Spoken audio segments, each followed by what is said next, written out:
Assalamualaikum warahmatullahi wabarakatuh. Saya Endang Sri Agustini dari Prodi Pendidikan Matematika NIM 0608128021. Di sini saya akan memberikan komentar saya terhadap suatu kasus mengenai Pancasila sebagai dasar pengembangan ilmu pengetahuan dan teknologi. Sebelumnya, mari tonton dua kasus tersebut terlebih dahulu.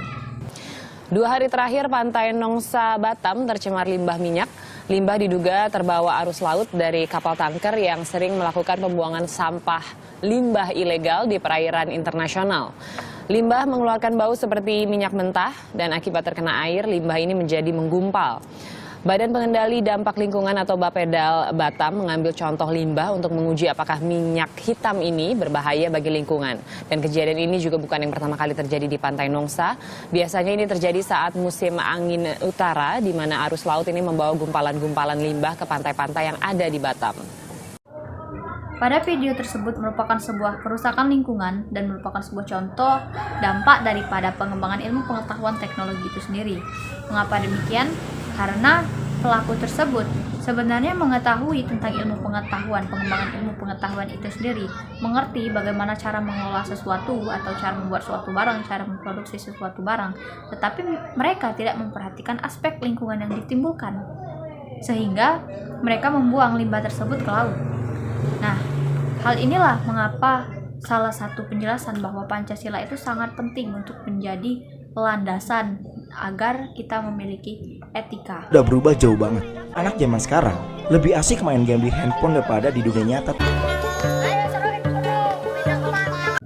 Dan kasus yang kedua merupakan salah satu dampak dari pengembangan ilmu pengetahuan dan teknologi, yaitu gadget. Sebenarnya gadget ini bisa memberikan dampak positif atau negatif, itu tergantung user. Tetapi ketika gadget itu merubah sikap yang tadinya kebersamaan menjadi sebuah individualis, maka saat itulah gadget memiliki dampak negatif. Nah, disinilah peranan Pancasila itu dibutuhkan sebagai filter, sebagai sesuatu yang dapat mengendalikan diri untuk membuat sesuatu itu menjadi sesuatu yang positif.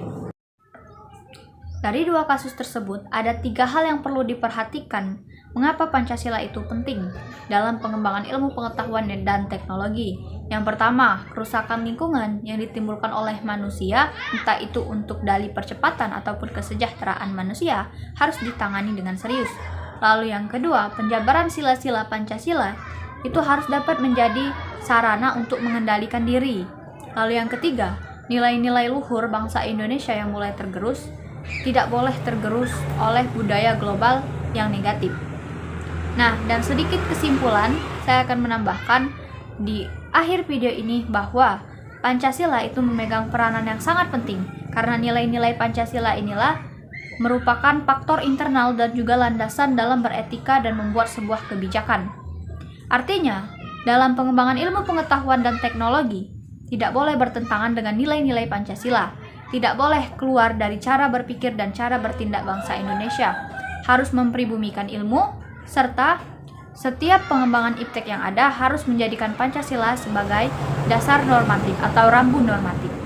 Baiklah, mungkin itu saja yang dapat saya sampaikan pada video kali ini mengenai komentar saya terhadap suatu hal yang berkaitan dengan Pancasila sebagai dasar pengembangan ilmu pengetahuan dan teknologi. Saya Endang Sri Agustini. Saya akhiri, wassalamualaikum warahmatullahi wabarakatuh.